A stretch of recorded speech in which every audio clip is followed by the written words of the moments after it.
Abaagalana abawangula mu kazannyo ka bukedde family aka Valentine Ki abatwalibwa okuwummulako mu bizinga by'e Kalangala ebiro bibiri olwatuuka ku wooteeri ya Victoria Forest Resort basanga abateekedde buli kimu okwali ne candle night mu kala ez'enjawulo ekyeggulo n'awokusula nga byonna byabadde bya mulembe.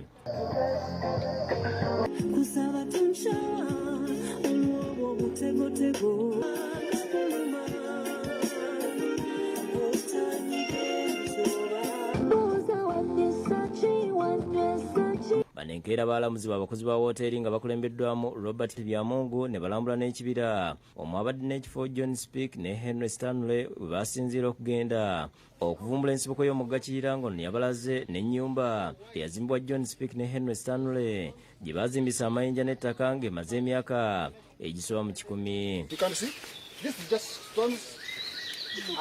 And mud.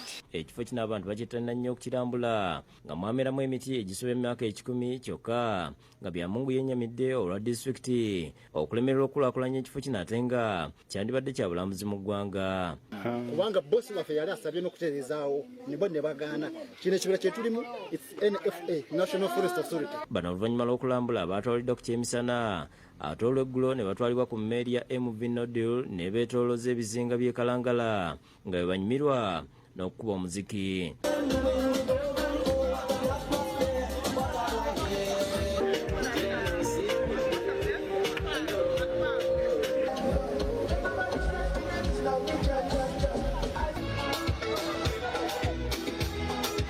Abaagalana bano basimye bukedde famire olw'okubatwalako mu bizinga okulya obulamu ne mu bifo eby'ebbeeyi ne basaba bannayuganda obutava ku mikutu gyaffe.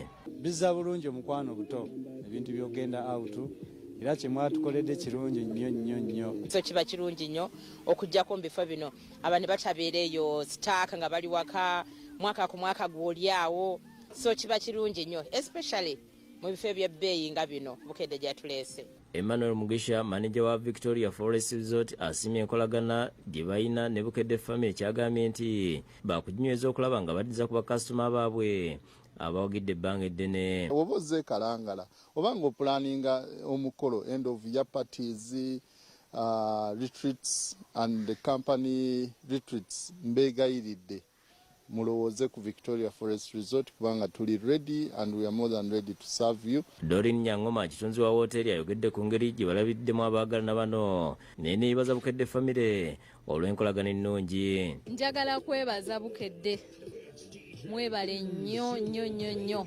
okulonda Victoria Forest Resort okubeera ekifo obaagalana we bandize ne bawummulizaako ebirowoozo. Twabasuubiza okubakolera ka candlelight dinner setup ku poolside, twabasuubiza okukakola ka candlelight dinner ku beach, tubasuubiza okukola ka massage, tubasuubiza ka steam and sauna. Dola Namala ku lwa bukedde family naye ayogedde ku ngeri abaagalana bano gye balabiriddwamu okutuuka lwe bakomyewo n'asaba abantu okwekuumira ku mikutu gyaffe kubanga ebirungi bingi bikyajja. Bino tubikola nnyo nga bukedde kasita osoma olupapula n'owuliriza rediyo n'olaba TV zaffe chance ejja nga yo beerako n'omulundi omulala ate olaba ekijja kubanga ne Easter yogera ku Yidi era tuleeta. David Tamale yakusakidde gweno ku lwa bukedde TV.